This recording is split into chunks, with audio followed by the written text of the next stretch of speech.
السلام عليكم. حرفيا بقى كده بعد الفيديو ده هتعملوا البسبوسه كده بدون ولا غلطه، طريه ومرمله ودايبه كده وبتدوب في البق ده وباين وشاربه الشربات كله. تسويتها ممتازه جدا وطريقتها سهله وبسيطه، يعني مفيش اسهل ولا اسرع من كده. حتى بقى كده لو اول مره تعمليها هتطلع معاكي ناجحه كده ان شاء الله من اول مره. هظلمها بقى لو اقولك ان هي زي بتاعه الحلواني، لا هي احلى واجمل مليون مره بكتير. ومش بس كده، النهارده كمان هنعملها بدون لبن، يعني هنعملها بالميه وهتطلع معاكي ما شاء الله ناجحه جدا. تعالوا بقى بينا كده نبدأ علشان نشوف المكونات وكمان طريقة التحضير.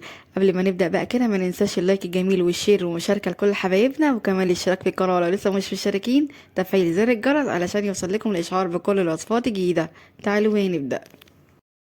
هنسمي الله، واول حاجه بقى كده هنبدا نجهزها. معايا هنا كزرولة هضيف فيها، معايا هنا كوبايه الا ربع من السكر، وكمان هضيف عليها كوبايه الا ربع من الميه. هضيف معاهم كمان 3 معالق كبار من عسل الجلوكوز، ما يعادل كده 100 جرام. وعلشان عسل الجلوكوز ينزل معاكي كده بكل سهوله، ادهني كده الطبق بتاعك اللي ضايفه فيه عسل الجلوكوز كده حاجه بسيطه كده من السمنه، وكمان المعلقه هينزل معاكي كده بكل سهوله مع السكر والميه. هقلب بقى كده كل المكونات الجميله دي حاجه بسيطه مع بعض، وبعد كده هبدا ارفعها على النار. مجرد بس كده تبدا السكر والعسل الجلوكوز يدوب معايا هطفي على النار، يعني مش هوصل كده درجه غليان. هسيبهم بقى كده لحد ما يبردوا معايا تماما، وده كده هيكون شكله. بعد بقى ما جهزنا كده خليط المواد السائله، تعالوا بقى نشوف المواد الجافه معانا هتكون عباره عن ايه. معانا هنا نص كيلو من دقيق السميد او دقيق السموليلة او دقيق البسبوسة، متوفر كده عند اي عطار. هضيف عليه حوالي كده معلقتين كبار من جوز الهند، وكمان معايا معلقة صغيرة من الفانيليا. وكمان هضيف عليهم حوالي كده معلقتين كبار من الحليب البودر او اللبن البودر، بس محمصاهم كده تحميصة خفيفة على البوتاجاز قبل ما ابدا اضيفه كده لدقيق السميد. بيدي طعم هايل ولون كمان ممتاز جدا للبسبوسة بعد التسوية. هقلبهم بقى كده مع بعض كويس جدا، وبعد كده هبدا بقى اضيف المادة الدهنية. انا استخدمت النهارده في البسبوسه كده خليط ما بين السمنه البلدي وكمان الزبده، الاتنين عاملين ميكس هايل جدا في الطعم مع البسبوسه. حابه بقى تستخدمي الخليط كله سمنه او زبده براحتك، الموجود عندك ومتوفر استخدميه. الخطوه الجايه او المرحله الجايه اول ما نضيف كده السمنه على ايد البسبوسه هنبس فيها كده براحتنا كويس جدا، او هنقلب فيها كده براحتنا جدا لحد كده ما كل حبيبات دي البسبوسه يتغلب بالسمنه كويس جدا، يعني لحد ما تبقى عامله معاكي كده زي حبيبات الرمل المبلول بالشكل ده. او بقى ما نوصل للمرحله دي هنجيب كده بقى الخليط المواد السائله اللي احنا جهزناه مع بعض في اول الفيديو، وطبعا بعد ما يبرد معانا تماما. ما ينفعش ابدا يا جماعه نضيفه ساخن او دافي، لازم نضيفه كده وهو بارد بالشكل ده. او بقى كده ما نضيف خليط المواد السائله، مجرد بس كده ان احنا نقلب المكونات مع بعض تقلبتين 3 بالشكل ده، هنوقف تقليب تماما علشان البسبوسه بقى تطلع معاكي كده دايبه ومرمله كده في الاخر بعد التسويه. هنكون بقى مجهزين كده جنبنا صينيه دهننا بالسمنه كويس جدا علشان نضيف بقى فيها خليط البسبوسه الجميل ده. الصينية اللي انا استخدمتها النهارده كان مقاسها كده 30، والمقاس ده كده مناسب جدا لنص كيلو دقيق البسبوسة.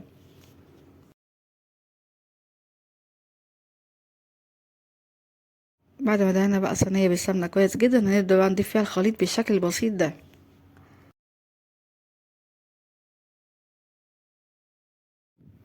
او بقى كده ما نضيف فيها الخليط بالمعلقة كده او الاسباتيولا، ونبدأ بقى نسوي سطح البسبوسة بالشكل اللي حضراتكم شايفينه معايا ده.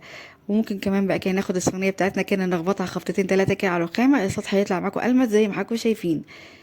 بصوا بقى هنا ما شاء الله لونها تحفة جدا. وكده الصينية جاهزة معانا للتسوية، بس قبل ما نسويها بقى كده هنسيبها حوالي 10 دقايق كده قبل ما ندخلها الفرن.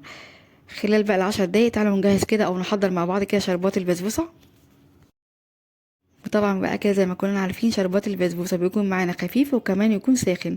معايا هنا كزرولة هضيف فيها، معايا هنا كوباية ونص من السكر، وكمان معاهم كوبايتين من المية.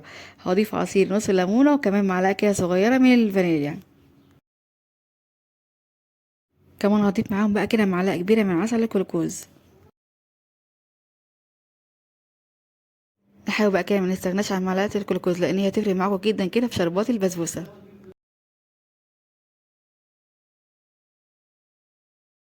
وكمان هتدي لمعة حلوة جدا وممتازة كمان للبسبوسة بعد ما نسقيها بالشربات، هتبقى جميلة جدا ما شاء الله. هقلبهم بقى كده حاجة بسيطة لحد كده طبعا ما السكر والعسل الجلوكوز او معلقة الجلوكوز تدوب معانا كده بسيط، وبعد كده نرفعهم كده على النار. اول ما نرفعه بقى على النار ويبدأ يغلي معانا هنطفي عليه النار، لان شربات البسبوسة طبعا بيكون معانا خفيف وكمان ساخن. او بقى ما نخرج البسبوسه الجميله معانا بالشكل ده وهي سخنه، هنسقي بقى كمان الشربات وهو ساخن، يعني الاتنين هيكونوا معانا ساخنين. بصوا بقى هنا الجمال ما شاء الله. هنتكلم بقى عن تسويه البسبوسه القمر دي. بس قبل بقى ما نتكلم على التسويه، طبعا بقى مش عايزه اقول لكم ان من اهم عوامل نجاح البسبوسه ان هي اول ما كده ما تسقيها بالشربات ما شاء الله تشرب الشربات بسرعه بالشكل ده. بصوا بقى هنا الجمال. بصراحه يا جماعه اجمل واسهل واروع طريقه بسبوسه بجد ممكن تجربوها.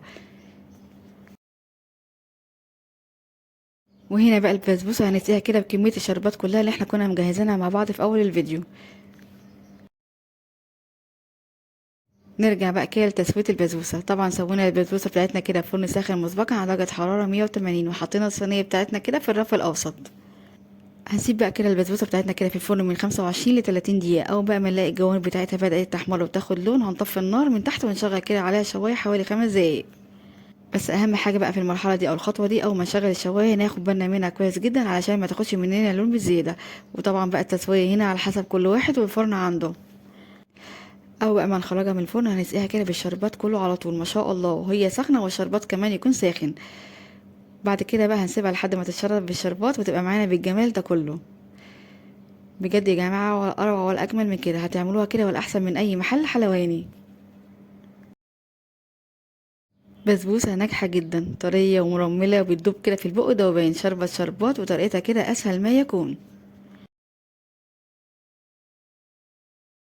او بقى كده مسقيها من الشربات هنسيبها بقى كده لحد ما تبرد معانا تماما.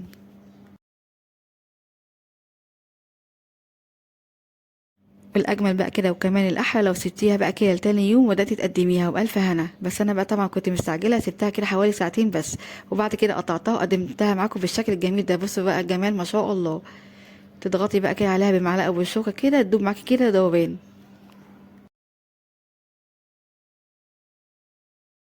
بسبوسه يا جماعه كده بدون ولا غلطه، وكمان مقاديرها اقتصاديه جدا، يعني ولا حاطين فيها بيكنج باودر ولا كمان حليب. بالميه بس، وعملت كده احلى واجمل كده بسبوسه. احلى واجمل بكتير من اي محل حلواني، طعمها رهيب. يلا بقى كده بسرعة جربوها بنفس الطريقة دي ونفس الخطوات، وإن شاء الله هتطلع معاكم ناجحة كده من أول مرة، حتى كده لو أول مرة كمان تعمليها. هسيب بقى ليكي كده كل مكونات الوصفة مكتوبة في الوصف تحت الفيديو، بالهنا والشفا مقدمة اللي كلها يجربها. وبكده فيديو النهاردة يكون خلص معاكم. أتمنى بجد فيديو النهاردة وصفة النهاردة تكون عجبتكم واستفدتوا منها. لو عجبكم بقى فيديو النهاردة وصفة النهاردة ما تنسوش اللايك والشير للفيديو الجميل ده كده على طول علشان يوصل لأكبر عدد من الناس. كمان الاشتراك في القناة لو لسه مش مشتركين، وتفعيل زر الجرس علشان يوصلكم الإشعار بكل الوصفات الجديدة. اشوفكم على خير إن شاء الله في فيديو جديد. مع السلامة.